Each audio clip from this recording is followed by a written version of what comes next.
93.5 red FM पे एक कहानी ऐसी भी, प्रवीण के साथ।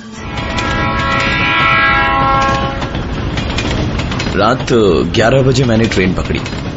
टिकट कंफर्म नहीं होने पर पहले तो बहुत दिक्कत हुई, पर फिर कुछ ले देकर मुझे AC 3 tier में जगह मिल ही गई। बचपन से ना मुझे ट्रेन का सफर बहुत अच्छा लगता था, इसलिए जहां तक पॉसिबल होता मैं आउट ऑफ स्टेशन जाने के लिए ट्रेन का ही इस्तेमाल करता। रात करीबन 12 बजे जब मैं AC 3 tier में घुसा, गजब की शांति थी वहां। कभी ट्रेन की आवाज मेरे कानों में आती और जब उससे ध्यान हटता तो कंपार्टमेंट में सोते हुए लोगों के सांस लेने की आवाज आती। मैंने फटाफट अपना सामान एडजस्ट किया और सोने के लिए बिस्तर बना लिया। नींद मुझे बस आने ही वाली थी कि किसी ने मुझे नींद से उठाया। आधी खुली आंखों से देखा तो सामने TC खड़ा था, मेरी टिकट मांग रहा था। मैंने अपनी टिकट दिखाई और साथ ही नजर उसके नेम प्लेट पर गई, जिधर लिखा था A श्रीवास्तव। ताज्जुब की बात यह है कि रात 1 बजे उन्होंने सिर्फ मेरी ही टिकट चेक करी और कंपार्टमेंट से निकल गया। आती हुई नींद के बीच में अगर कोई आपको उठा देना तो फिर से नींद आने में बड़ी दिक्कत होती है। मैं अपनी सीट से उठा और बाथरूम गया। ट्रेन करीबन 110-120 किलोमीटर की रफ्तार से चल रही थी। बाथरूम करते वक्त मैंने एक दस्तक सुनी। शायद यह दस्तक कोई बाहर से बाथरूम के दरवाजे पर दे रहा था, लेकिन अगले ही पल मुझे अपनी आंखों पर यकीन नहीं हो रहा था, क्योंकि यह दस्तक कोई चलती हुई ट्रेन के बाहर से शीशे वाली खिड़की पर दे रहा था और वो हाथ मैं साफ तौर पे देख पा रहा था। इससे पहले मैंने आज तक अपनी लाइफ में कभी भी इस तरह की कोई चीज एक्सपीरियंस नहीं करी थी। मैंने तुरंत बाथरूम का दरवाजा खोला कंपार्टमेंट की ओर जाने के लिए। बाहर TC A श्रीवास्तव मिले, जिन्होंने मुझे देखते ही कहा, कब से खटखट कर रहा हूं, लाइए टिकट दिखाइए। मैंने कहा, अभी तो टिकट दिखाई थी आपको 10 मिनट पहले। गड़बड़ हो जाती है, उम्र हो गई है ना।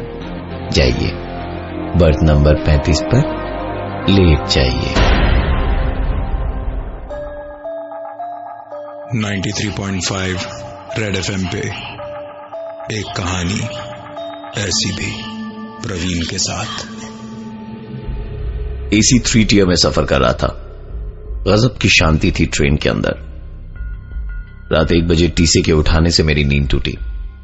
टिकट चेक कराकर बाथरूम गया तो चलती ट्रेन के बाथरूम के शीशे पर किसी के हाथों से दस्तक सुनकर बाथरूम का दरवाजा खोल कंपार्टमेंट की ओर भागने के लिए जैसे ही बाहर निकला तो सामने TC A श्रीवास्तव खड़े थे मेरी टिकट चेक करने के लिए।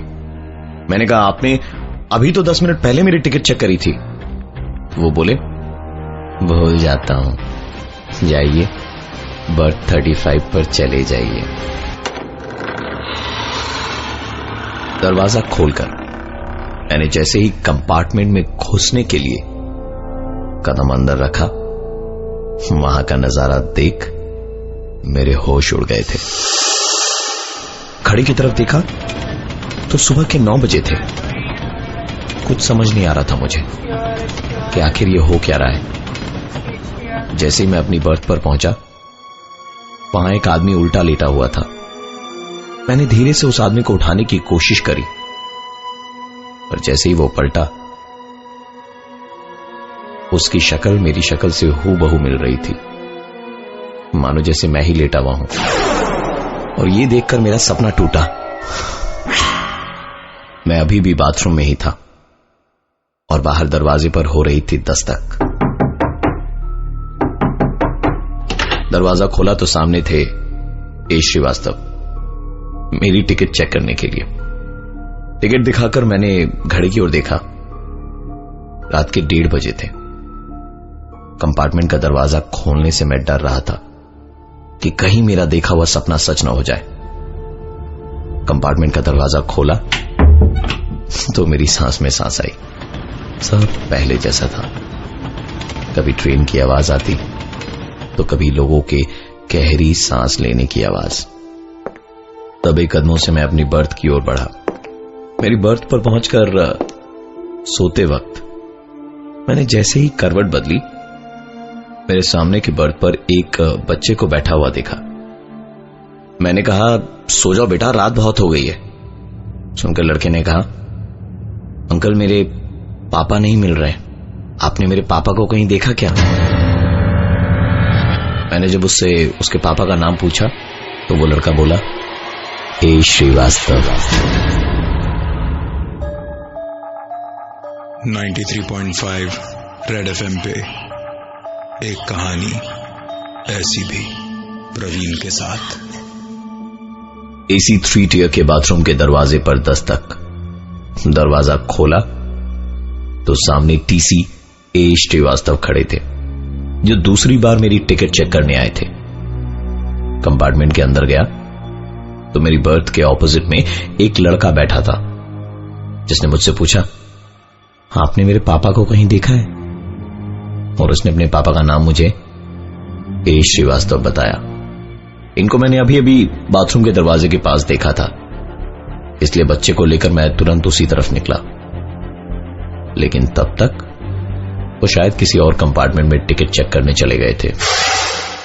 बच्चे ने कहा, अंकल मुझे बहुत जोर टॉयलेट लगी है, आप प्लीज 2 मिनट रुकिए ना। इतना कहकर वो बाथरूम के अंदर चला गया और मैं बाहर रुका रहा 5 मिनट तक। जब वो बाहर नहीं आया तो इस बार मैंने दरवाजे पर दस्तक देना शुरू किया। दरवाजा खुलने पर अंदर से बच्चा नहीं, टीसी ए श्रीवास्तव निकला। उसे देखते ही मैं समझ गया था कि गड़बड़ क्या है और मैं अपनी बर्थ की ओर भागा, जहां वो बच्चा बैठा हुआ था, जिसको मैंने अभी अभी बाथरूम के दरवाजे के अंदर छोड़ा था। एक तरफ ये बच्चा और दूसरी तरफ ए श्रीवास्तव। गला सूख रहा था, पसीना आ रहा था, पूरी ताकत लगाकर चिल्लाना चाहता था पर गले से आवाज नहीं निकल पा रही थी। ऐसा लग रहा था मानो जैसे कोई मुझे जोर जोर से हिला रहा हो। आंख खुली तो ये कोई और नहीं, मेरी बीवी थी और मैं अपने घर में ही था, किसी ट्रेन में नहीं। मैंने जो कुछ भी देखा वो बस मेरा सपना था। मैं और मेरी बीवी मेरे इस सपने की बात कर ही रहे थे कि मेरे 4 साल के बेटे की नींद टूटी। मैं उसे बाथरूम ले गया और बाहर खड़े खड़े अपने सपने के बारे में सोचते हुए 10 मिनट कब निकल गए पता ही नहीं चला।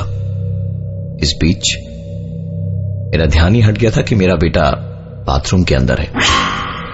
जैसे ही मुझे ध्यान आया मैंने दरवाजे को खटखटाना शुरू किया, लेकिन मेरा बेटा अंदर से कोई जवाब नहीं दे रहा था। मैंने और जोर जोर से दरवाजे को खटखटाना शुरू किया और इसी खटखट से मेरी नींद टूटी और देखा तो पाया कि मैं घर पर नहीं, ट्रेन में ही था।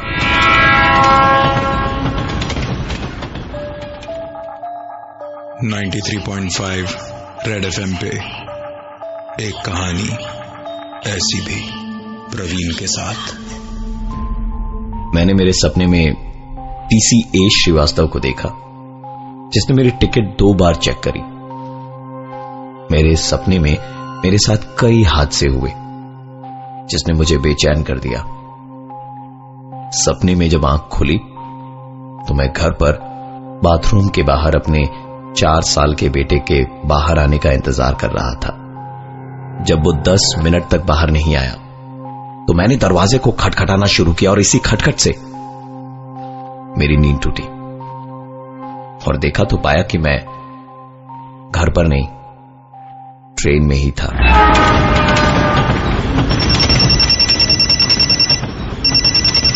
थोड़ी देर में मेरा फोन बजा। देखा तो फोन मेरे घर से था। जब मैंने उठाया तो दूसरी तरफ से सिर्फ रोने की आवाजें आ रही थी। ये मेरी बीवी की आवाज थी। मैं चिल्ला चिल्ला कर उससे पूछ रहा था कि तुम क्यों रो रही हो, आखिर हुआ क्या है। लाइन डिस्कनेक्ट हो गई क्योंकि मेरा फोन नेटवर्क कवरेज एरिया से बाहर चला गया था। मैं बार बार उसे फोन मिलाने की कोशिश कर रहा था पर फोन लग ही नहीं रहा था क्योंकि नेटवर्क था ही नहीं। इधर मैं ऑलरेडी बहुत परेशान था और दूसरी परेशानी मेरे ठीक बगल में खड़ी थी और मुझसे पूछ रही थी, अंकल मेरे पापा मिले या नहीं। अब की बार मुझसे रहा नहीं गया और मैं चीख पड़ा उस पे, मर गया तेरा बाप, कब से परेशान करके रखा है, कभी इधर तो कभी उधर, कभी उधर तो कभी इधर। तेरा टिकट चेक नहीं किया तेरे बाप ने। तभी पीछे से आवाज आई, मैं ही हूं इसका बाप, ए श्रीवास्तव। आपने बुलाया मुझे, लाइए टिकट दिखाइए। आपने मेरे पापा टिकट दिखाइए, आपने मेरे पापा टिकट दिखाइए, आपने मेरे टिकट पापा दिखाइए, पापा टिकट पापा दिखाइए, आपने मेरे टिकट पापा टिकट पापा टिकट, आपने मेरे टिकट पापा टिकट पापा टिकट पापा। आंख खोली तो शाम के 6 बज रहे थे। मुझे 2 घंटे में स्टेशन पहुंचना था। दरअसल मेरे साथ ये जितने भी हादसे हुए वो सब मेरे सपने के अंदर एक सपना था, एक ऐसा सपना जो मुझे सच लग रहा था।